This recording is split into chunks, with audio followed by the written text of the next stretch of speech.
Welcome to Infinite Patterns, a Kaleidoscope podcast, exploring the infinite perspective, shaping and transforming the field of journalism. This podcast is a partnership of the Borealis Philanthropy Racial Equity and Journalism Fund, REJ, and the ZEAL Cooperative. REJ seeks to strengthen a future where communities of color are powerful by supporting BIPOC-led nonprofit and for-profit news media and media field building organizations that are transforming the field of journalism. Our REJ grantee participant featured today is DeAnna Tisdale Johnson from Jackson Advocate, and I'm your host, Ty, principal with ZEAL Cooperative. Thank you, DeAnna, so much for being here today. Well, it's a pleasure to be here with you. I've enjoyed my time with the Reg Fund and Borealis, and this is just another perk of being able to talk about the work that we do, in part because of our partnership with the Reg Fund. No, awesome. Yes, absolutely. And I'm so excited for our topic. It's so important. So today we're going to be discussing, illuminating, uncovering the untold, addressing social determinants of health in media reporting. And really, as a tradition, I do want to jump right into our discussion. But as a tradition, we always start with really just wanting to know, as we were kind of producing and thinking about what we wanted to speak about and the topics that we had, I know that we sent out several discussions or several discussion topics. And so why did you pick this one? What about this really caught your eye and was like, yeah, that's me? Well, I live in Mississippi, and, unfortunately, sometimes when you look at, oh, this state is number one in this, or this state is number 50 in that, sometimes we're always number one in the bad stuff and always number 50 in the good stuff. And so health is a part of that, where we're not quite where we need to be in terms of really looking at the quality of life and how we treat patients, how we look at health as a whole, even something simple as like having sidewalks, to be able to walk to the grocery store. We're a very get in your car and drive type of state. And it's very hard to get around if you don't have a car. And so just certain things like that have to do with your quality of life. We have a couple of steps to go forward in, and adding in those complex issues of race and marginalization, that makes that problem even worse, because you're definitely not paying attention to those people who are underprivileged if you're not hardly paying attention to the people who have the means to get these services. So that's why it was really important to me, because we work a lot with the Black community here, the BIPOC community here, and we have had so many instances of where that marginalization has affected the health and well-being of the citizens in our community. Mm-hmm. No, thank you for that. And just so that we can kind of like bring everybody in. So let's say like you're just tuning in, you're like, I'm not really sure if I've ever seen this before. Like, can you kind of just give like an example of, a time where, you were like, that really needed to be amplified in the media, like this topic, these things, so that way we can all kind of come together and get to understand it. Yes. So there are so many examples, but one that I'll use is recently, over the past couple of years, people have been really, really fighting for Medicaid expansion. We have had a Republican governor, which is not necessarily saying that there's going to be bad things happening, but particularly this governor and the couple before him have refused to expand Medicaid. So that definitely puts people who are underprivileged at a disadvantage.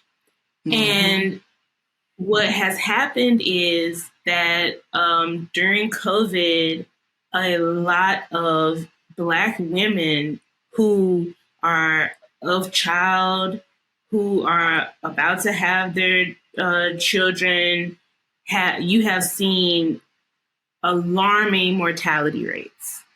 So, and it's primarily affecting African American women, where the number is that 4 times the amount of African American women who are with child are dying compared to white women in Mississippi. And so advocates and organizations who support women, African American women, and women who are, pregnant with child or just having children, they started heavily advocating, although there were organizations before who were heavily advocating for Medicaid expansion, but they were even more so because of these alarming rates, advocating for Medicaid expansion for expecting mothers. And so because of these hardcore facts, the legislature and the governor could not ignore the issue. And so they did expand Medicaid for expecting mothers. And you get coverage up to 12 months.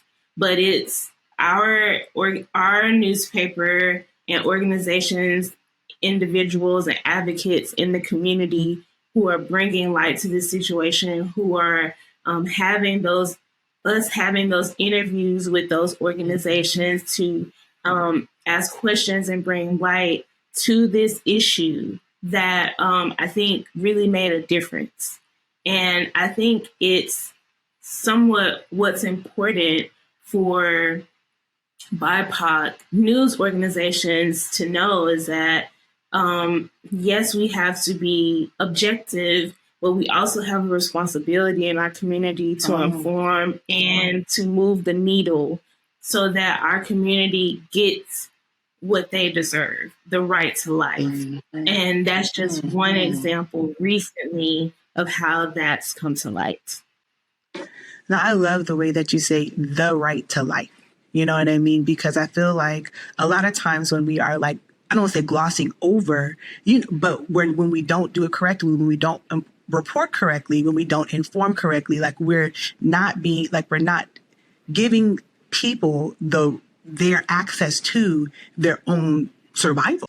So, DeAnna, can you tell us really why you believe that, this information of, the social determinants in health, why don't you think it's being amplified more in media?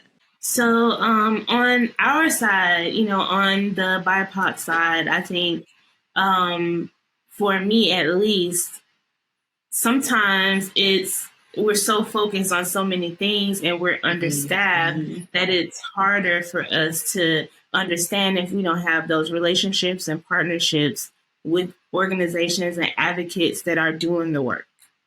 And so that is like one way that I think these things aren't being reported. So it's really, as journalists, we have to keep our ear to the streets and realize, what's going on, and talk with those elected officials and those advocates that are on the ground, doing the work and talking to the people and seeing what they need, keeping your pulse on what's going on in your community. And then on the other side, it's, especially in Mississippi, I think it's some people aren't necessarily in their day-to-day really caring about what's going on with underserved communities and marginalized communities. They're not really caring what's happening outside of their day-to-day life. And so other news organizations might not report that if their readers and their supporters aren't wanting to care about those situations. And so there you have the duality of that. We have to take responsibility, but we also know that sometimes it's even hard for our voices to be amplified. If we're reporting on an issue, it may not get mainstream appeal until like the New York Times comes in and says something about it. And a prime example of that is the water crisis here in Jackson, where for the last 3 to 4 years, since 2021, I believe, we have had major issues with our water system, where for more than 2 or 3 times, people have gone 3 to 4 weeks without water. And where there have been multiple boil water notices for months at a time. Even some people who have gone years with just using bottled water in our community. And when you want to talk about the right to life, we think that water is one of the main things, like the main things, you need to that. You cook your food with water. You have to drink water to survive. You have to bathe in water, and what happens to you when they say, oh, yes, you can shower, but don't open your mouth, in the shower because the bacteria is not good, for that. Or washing your clothes. So how are you going to do that when you don't even have running water at your house? So some people had to stay in hotels. Some people had to go 30, 40 minutes outside of where they live to go to washaterias. And, these are people who lived in under-resourced areas. So do they have a car that will take them back and forth to even do that? Do they have the means to get a hotel room in order to use that? You think about the restaurants that are in the city. Well, you can't even hardly get fast food, because they need water as well. So then you have to drive to another town just to get McDonald's, and so those were some of the issues that we were dealing with. And, our news organization definitely was one of the first ones to bring up this issue and continue to highlight it. But it wasn't until, big news organizations who had the funds to send, people down here, journalists, photographers, all of that. It wasn't until then that the real problem was amplified in order for people to say, hey, this is really an issue that we need to address, and we need to ensure that people can have running water. And, the issue is going on for years, and so I think that's a part of the problem too, that our organizations, BIPOC organizations, should also be believed by the mainstream when we say something. And we have to do a better job of that too, that we serve our community and our community knows, but no one outside of our community is reading us to know about these issues. And we've had some people actually across the nation who have heard of us. I got a letter in the mail like a year ago where this lady, she subscribed to us. She lived somewhere in the Northeast, and she said she just wanted to subscribe to us to see like what was going on in our community. So there are people that do that. They do the lead work on their own, and they reach out because they want the knowledge. But there aren't as many people doing that on a grand scale. So it's only when ABC News flies down, or Good Morning America, or the New York Times, that's when people, amplify these stories that we've been covering for years. Yeah. Yeah. And like, really, what do you think made, if you've been covering the same story for years, trying to get support, trying to get people aware, trying to make changes, like, could you tell the shift when you felt like, okay, we've been doing this? Like, was it like a tipping point when you felt like the story was going to reach the ABC News, or were you guys just surprised? Like, well, I'm surprised you guys finally made it. Welcome. If you've been covering the same story for years, trying to get support, trying to get people aware, trying to make changes, like, could you tell the shift when you felt like, okay, we've been doing this? Like, was it like a tipping point when you felt like the story was going to reach the ABC News, or were you guys just surprised? Like, well, I'm surprised you guys finally made it. Welcome. Like, or did you kind of know, like, okay, this story is reaching a certain point where I feel like we're going to start getting, not only say the amplification that we need, but it's like finally somebody can hear us, and hopefully at least, I'll save that question for later. So I'm gonna ask that one. The first is like, when did you feel like the story was changing and getting amplified enough to then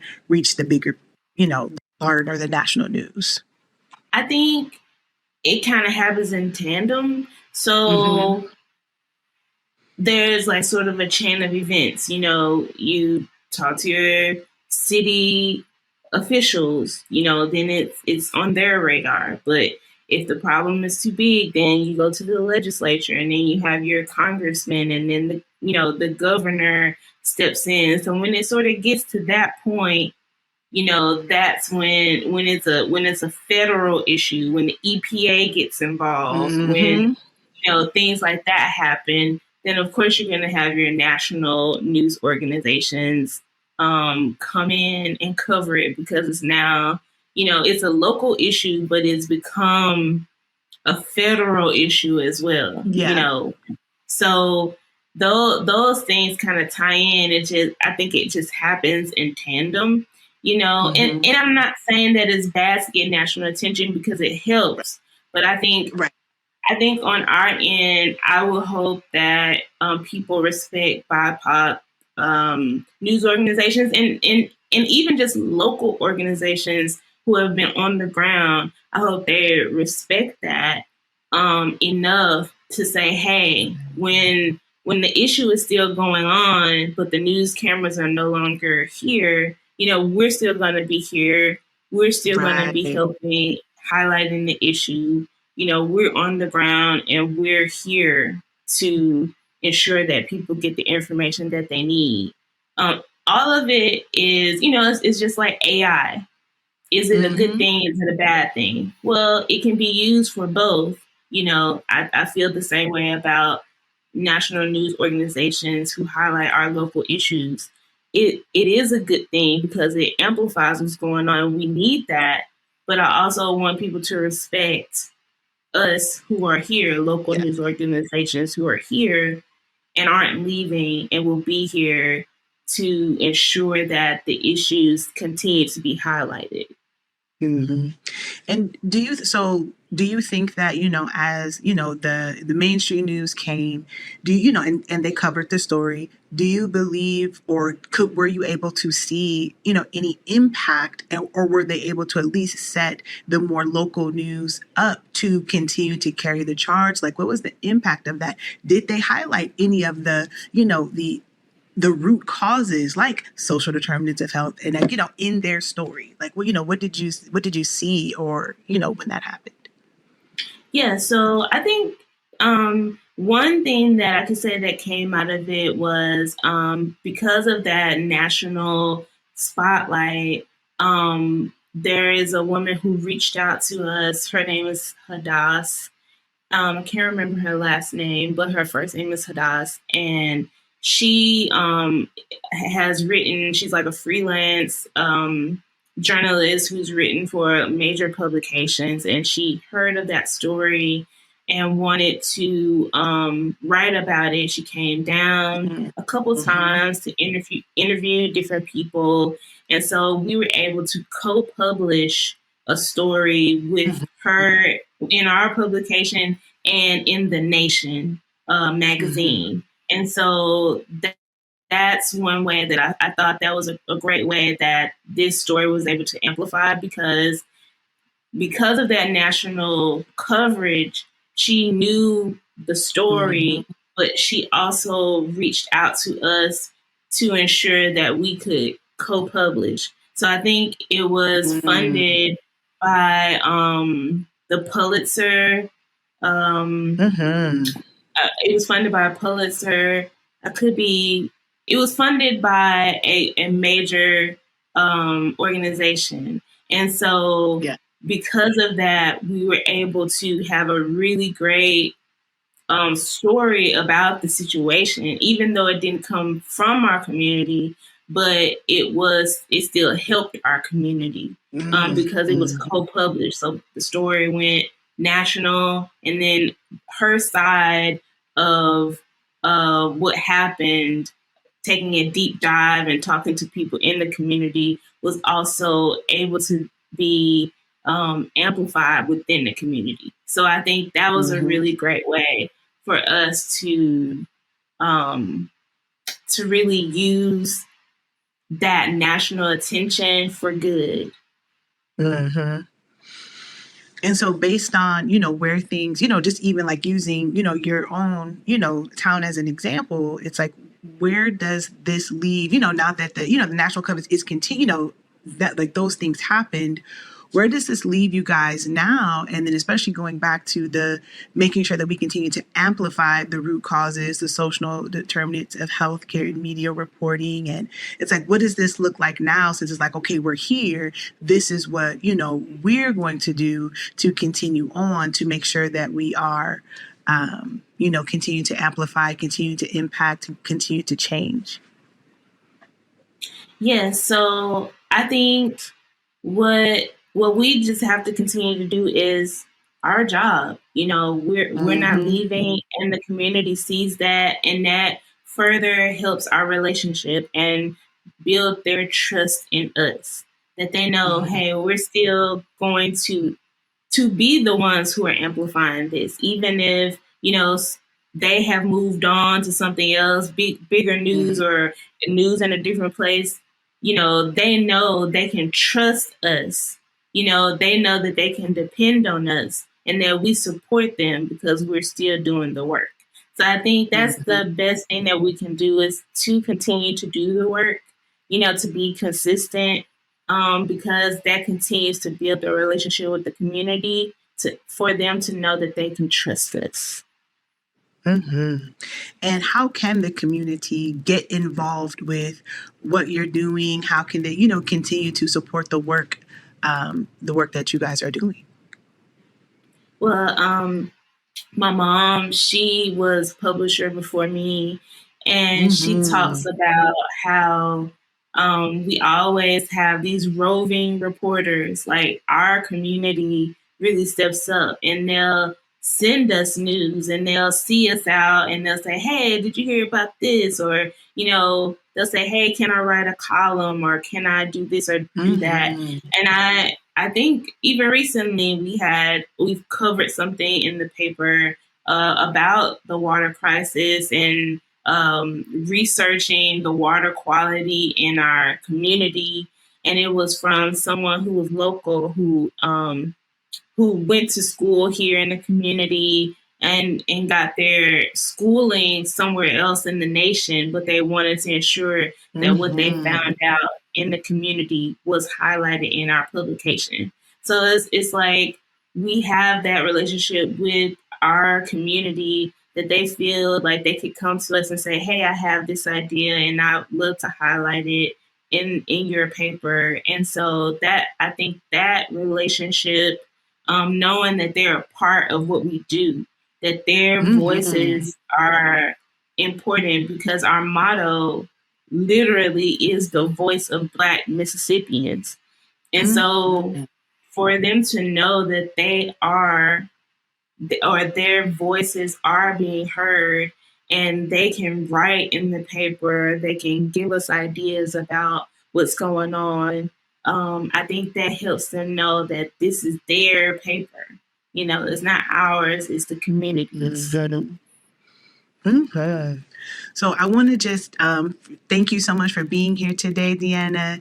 And I want to make sure that everybody knows where to get in touch with you, where to support, what upcoming events you guys have, so that way we can keep the conversation going and keep on supporting the Jackson Advocate. Yeah, so our website is jacksonadvocateonline.com, and you can find us on all socials at Jackson Advocate. Our email address is janews@thejacksonadvocate.com. And so, people email us there if they have something that they want. They email us on our website if they have something that they think that we should take a look at. And so, just reach out to us. We're here. We want to help. We take the advocate in our name seriously. And we are really here for the community, and because we live here. We live amongst the people. And so we want to make sure that we have the right to life. Absolutely. And before we go, I feel like somebody's passed, or I'm on my fourth closing. I want to just kind of bring it back to, you said that your mom was the publisher before you. So like, is the Jackson Advocate like a family business, or like what, can you just talk a little bit about that? Yeah. So, the Advocate was founded in 1938, and, his name was Percy Green. So he, I think, was publisher up until 1978. He passed away, I think, in 1977. And his wife took the newspaper over at the time, but needed a managing editor. And my dad, Charles Tisdale, was working with the Tri-State Defender at the time. And so in Memphis. And so he said, okay, well, I'll come down to, be the managing editor of the Jackson Advocate in 1977. And then he purchased it in 1978 and became publisher. And my mom, my dad's from Alabama originally. So I'm basically a first generation Mississippian. My mom, she's originally from Wisconsin. And if you meet her, she's both of her parents are Black, but she's very fair skinned with green eyes.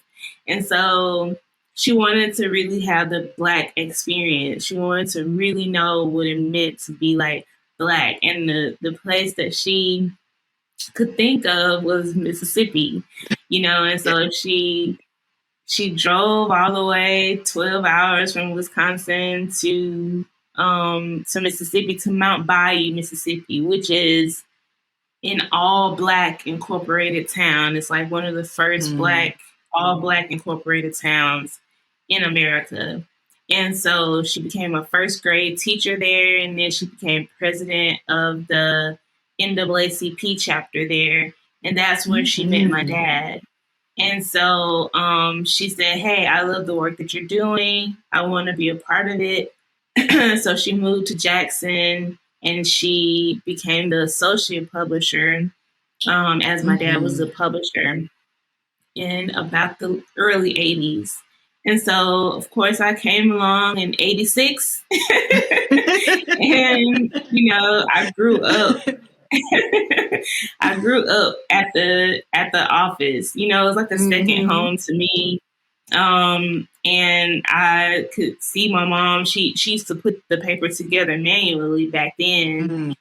Typing on a typewriter, all the stories. Then they have to cut it out, and she had to lay it out on the layout board, and use like the adhesive spray and the X-Acto knife to put it all together. And my dad used to write all his columns and stories on yellow legal paper pads. And so that is the experience that I got at such a young age. So I just grew up that way. And then my mom, in the late 90s, early 2000s, had like the insight to say, hey, we're kind of moving digitally here. So we started laying out the paper digitally. And We used Quark Express at first, and then we started using InDesign a little later on and learning Photoshop. So I never took classes for this stuff. I just learned how to use Photoshop and learned how to use InDesign, and I learned how to write and learn how to photograph and all of these things just based on being around these people my entire life, and just being in the community. Like, grew up going to NAACP meetings, when I was a kid. Grew up just being a part of the community. And so because I'm a first generation Mississippian here, the community is my family, was my family, because, I didn't have siblings. My dad's siblings lived in other places. My mom's siblings lived in other places. And so I didn't have aunts, uncles, cousins here in Mississippi.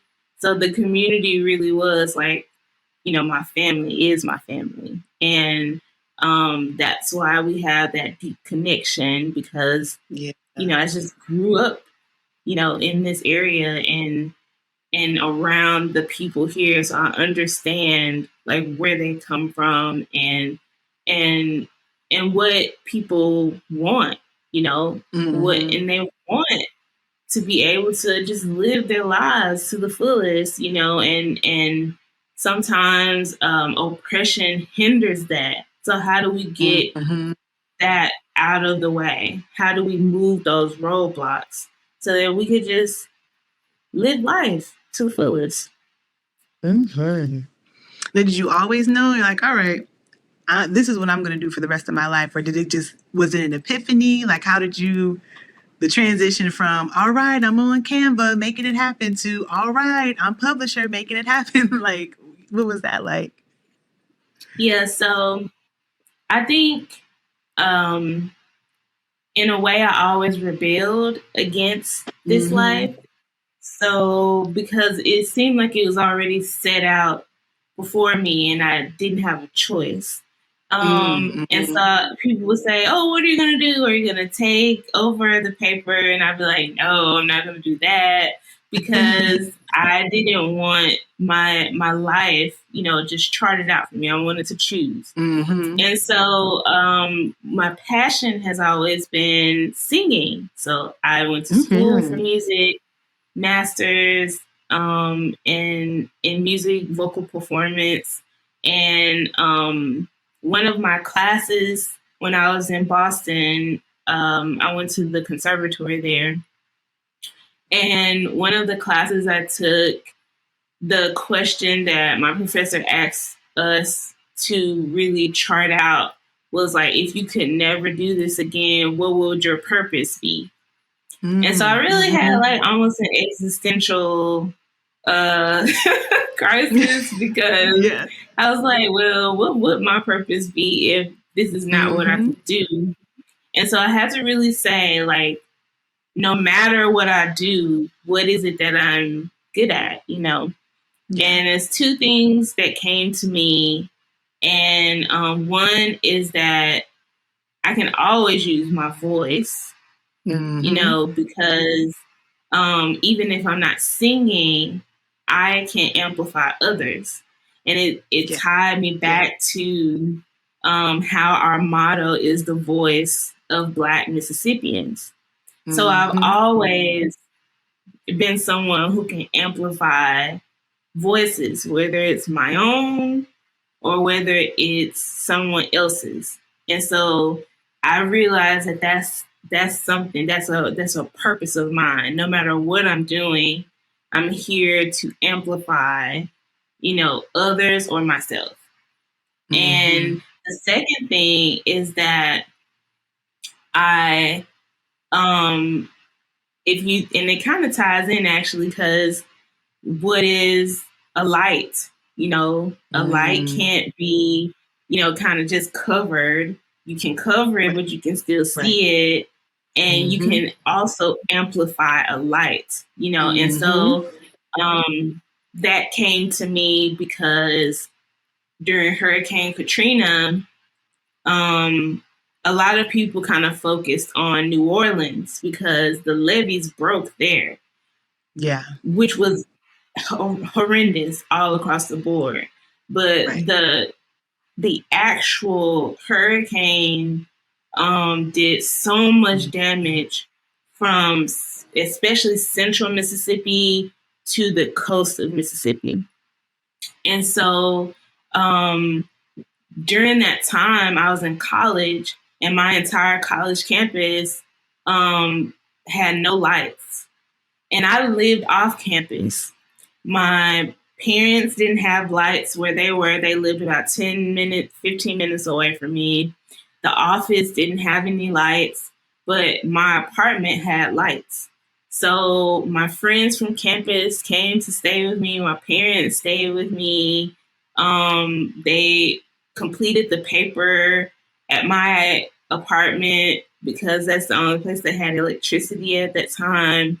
And so I realized that's always sort of been a part of like my purpose is to ensure that I'm a light for others and that I can amplify their voices. So whatever in life, even if I don't continue to be publisher or I don't sing, that will be a part of my purpose is to always be a light for others so they can have a safe haven and to always amplify the voices of others. Oh my goodness. Yes. Well, first of all, thank y'all so much because just even hearing, the stories of, first of all, how wonderful, your family, is and, their dedication to the community. And, people, I feel like this is something that, people need to know. It's like people are dedicating their lives and somehow their future generations are coming into this too to help inform and help care for the community. And also too, like, even to hear that your family was putting together the paper in a one bedroom or an apartment during Hurricane Katrina to make sure that the people had what they need and to make sure that people were informed.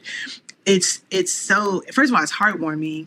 And secondly, it's like, people, the dedication. And so I think that is important because people they pick up the paper or they click a button and sometimes they really don't understand the sacrifice or the work, you know what I mean? And so I really appreciate the story. So thank you so much for sharing that and, and letting us into that.